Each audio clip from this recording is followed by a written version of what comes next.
GTS Wrestling was once one of the biggest wrestling shows, if not the biggest wrestling show on YouTube, and probably still is the biggest wrestling show on YouTube today. That just like most, basically every other show or channel or game, it does tend to fall off, and just like every other thing, GTS Wrestling did kind of fall off.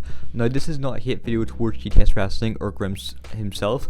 I've spoken to Grim a couple of times in DMs on Twitter. He's a really good guy. I wish him the best of luck for his GTS Wrestling. But this is what I believe is the reason why GTS Wrestling, I don't want to say fell off, but it's just not as the numbers as it once was. So let's go to obvious things. GTS Wrestling once was in the backyard at the very start, and everyone loved it. The very start of it though was upload once every Friday night. That's when I first started watching. I think everyone else did, and it was unbelievable. It was brilliant. It was entertaining, and soon it would become to the backyard, be just as good. And then the warehouse, I believe it was good. It was decent, the warehouse, but I believe it did peak at the backyard. RWA, I believe, was one of the best things to happen. I know I don't want to still fully use the real story if that was real or not, but then we kind of now they're in a new place. I think it's a backyard. I haven't seen it in a while, but it's good to see that they're still producing content. But I think the problem was what they done was they kept producing content every single day, and kind of what I'm doing right now. Producing content every day is going to be an overkill. It's going to be overkill for Grim himself. It's going to be overkill for his wrestlers. How are you going to write new stories? You look at Raw and SmackDown, that's once a week. You look at WrestleMania, that's once a year. Do you get what I mean?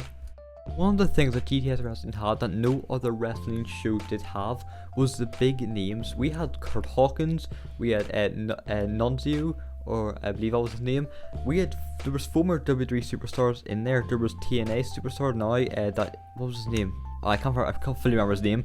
But there's now Kid Christian, or Casey Navarro now. I know he is now on TNA. Jordan Oliver, we see him on independent shows all the time. They had so many big names and talented wrestlers, and their roster is still so talented, the wrestlers they have. But I think the big names, they don't really have the Kurt Hawkins anymore. They don't really have the characters as much anymore. I think that is a problem. So a question would be, can they possibly go back to your old warehouse?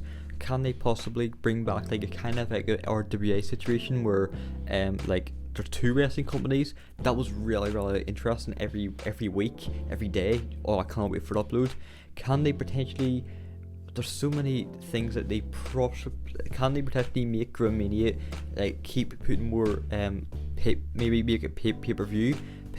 I know people really don't like that, but I think it actually worked for a wee bit. Can he like promote their shows more on trailers, like show highlights of them? I think there's a lot of options Grim could do with this. And yeah, I want to see what you guys think about this in the comments down below. If you did enjoy this video, leave a like, share, comment, and subscribe, and I'll see you in the next one.